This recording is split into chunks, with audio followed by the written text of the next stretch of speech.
Irmãos, nós vamos tratar ainda de budismo e a ideia nesse instante é vermos a contribuição metafísica do budismo, o modo de ser dele com a sua contribuição. O budismo surgiu na Índia, né?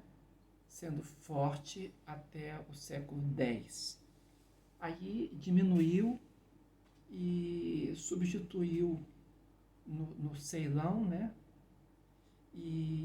Que é o Sri Lanka, né, atual, e também no Nepal, né? Ele subsistiu nesses dois lugares, Ceilão e Sri Lanka, quando a força dele diminuiu na Índia, né? Nepal e Sri Lanka. No século XIX, a mística pessimista do budismo, que está envolta num idealismo ético, influenciou a Europa, repercutindo na filosofia de Schopenhauer. E tudo o que nós conhecemos do mundo, tudo o que dele percebemos, segundo essa filosofia, é nossa representação. Então, essa declaração é uma declaração budista, né? E a filosofia impregnada do budismo ético, pessimista de Schopenhauer, influenciou Nietzsche, Sartre, Franz Kafka, Thomas Mann e Freud, né? Todos eles foram influenciados, né? E atualmente verifica-se um acréscimo da influência do budismo em todo o Ocidente. Essencialmente falando, o budismo ele repele toda a reflexão sobre Deus e sobre os problemas cósmicos. Porque para o budismo, a única coisa importante é o eu e a ordem da vida real.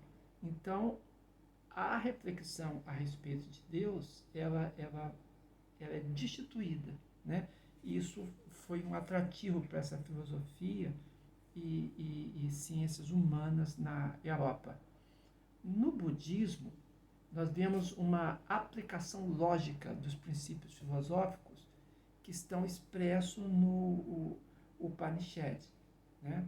Por quê? O Upanishad ele tem um lado de uma revolta contra a confusão moral que é resultado do politeísmo.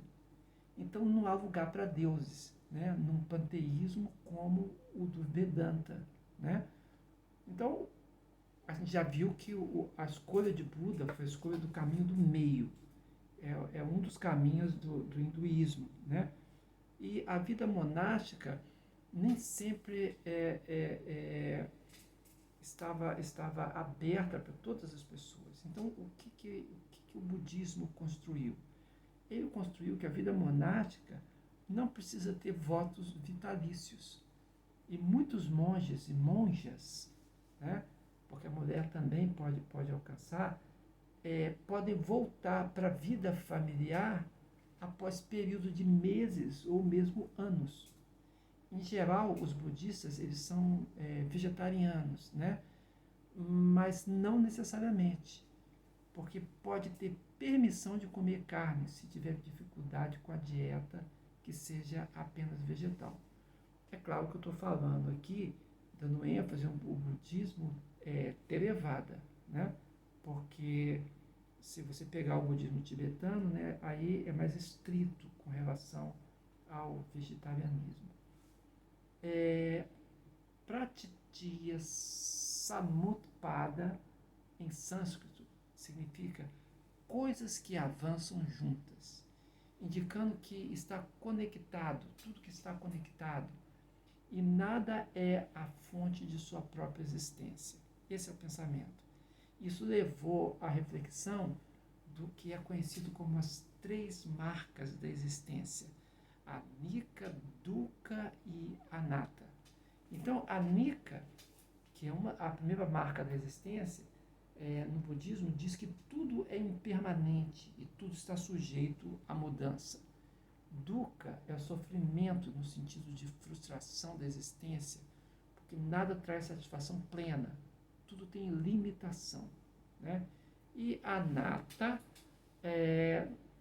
diz que não há uma essência fixa, porque tudo está em transformação, então tudo depende de algo para existir. Nos ensinamentos búdicos, o conceito de causalidade interdependente, ou aquilo que chama de pratitya samutpada, baseia-se no conceito de impermanência. Então, todas as coisas são impermanentes e sempre em constante fluxo.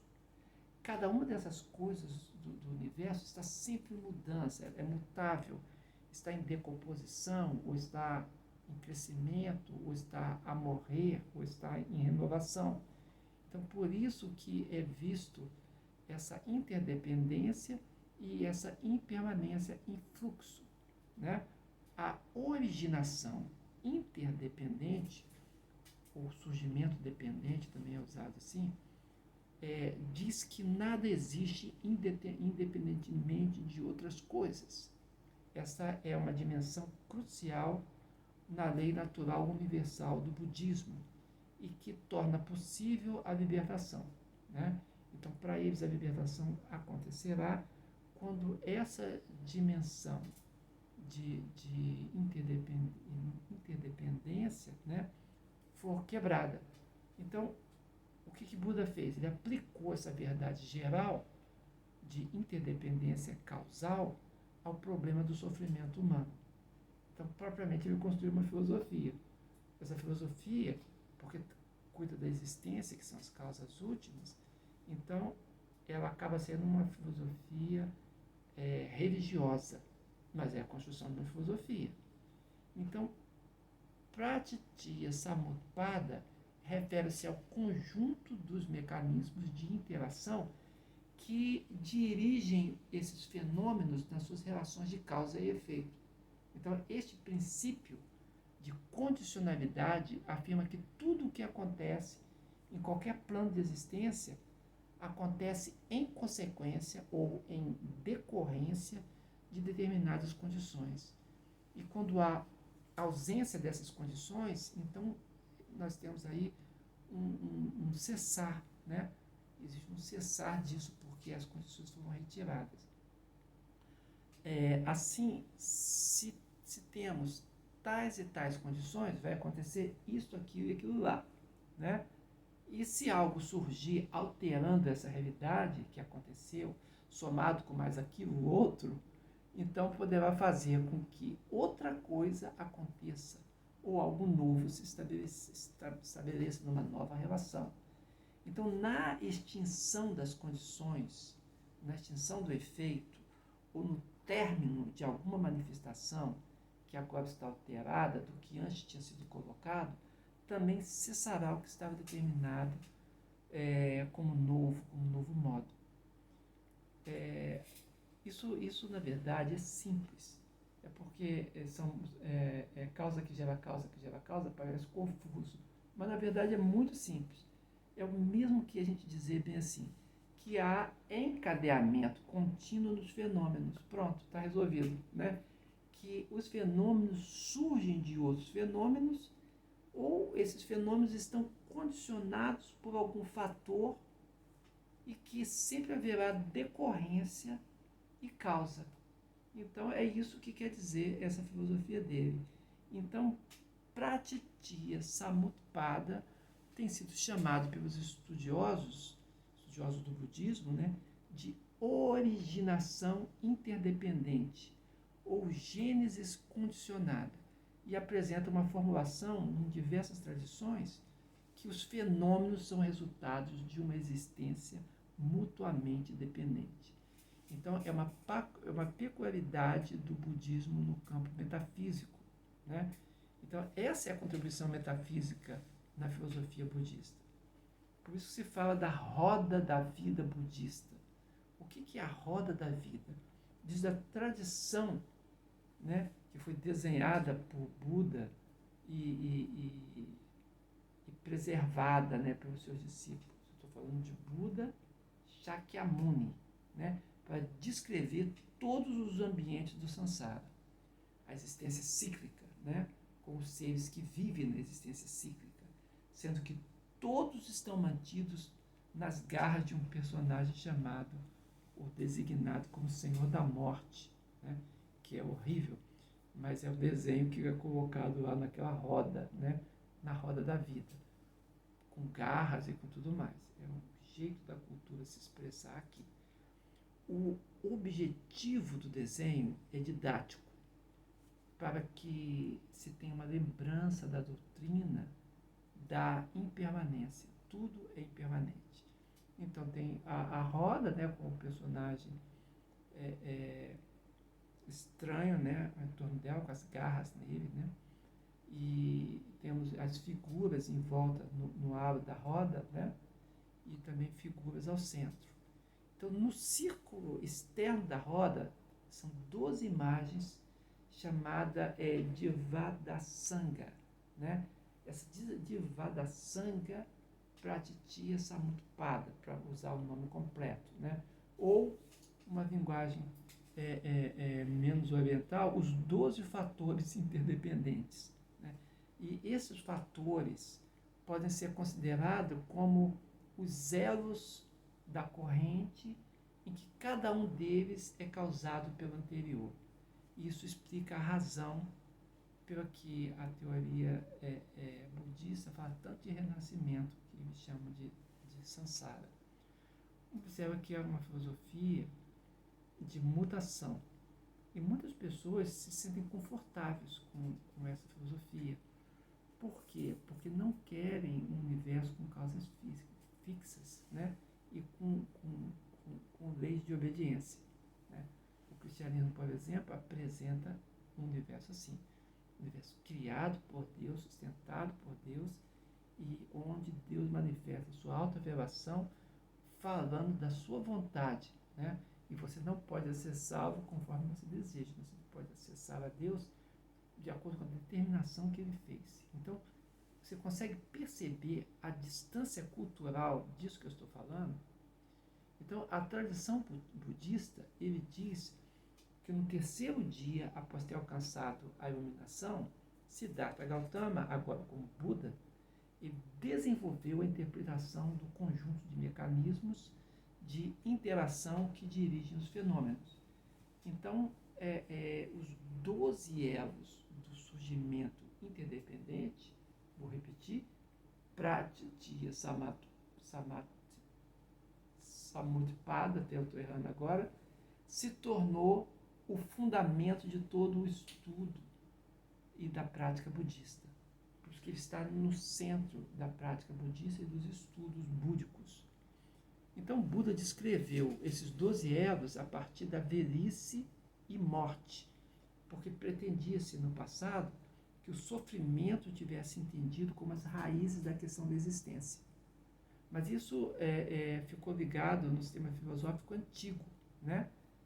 Ligado ao ensinamento das 4 nobres verdades. Mas, atualmente, né, os ensinamentos, ao invés de iniciarem com a velhice e a morte, que seria talvez negativo para olhos ocidentais, foram representados iniciando com a ignorância, numa tentativa de justificar a questão do nascimento e da morte. Então, quando se estuda hoje o budismo, se tem o conceito de ignorância atualizado para significar a causa primeira, né? Estou falando de filosofia, estou falando de causa primeira, né? Mas, para ser muito sincero e justo com o sistema budista, né?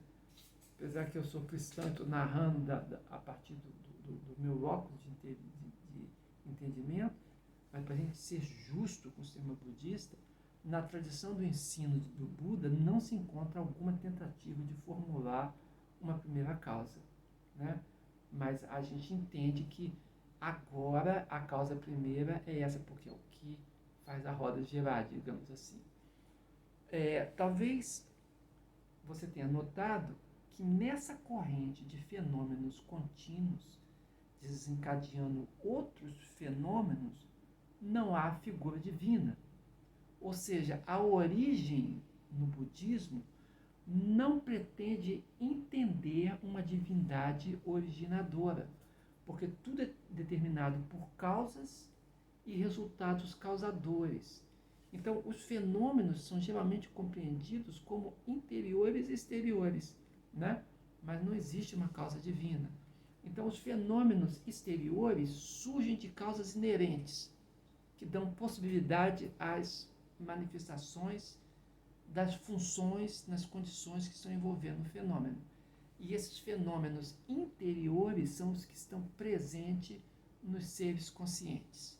São dependentes de condicionamento na produção de fatores de escolha, né? Por isso que eles estão ligados, os fenômenos interiores, aos seres conscientes. Então, uma conclusão do entendimento desse sistema poderia ser que, na interpretação budista, os fenômenos são tidos como não permanentes e não descontínuos, não transformáveis, sendo que uma causa, mesmo que simples, pode ser significativa para um resultado muito maior do que ela. Então, uma causa menor pode resultar em uma coisa maior.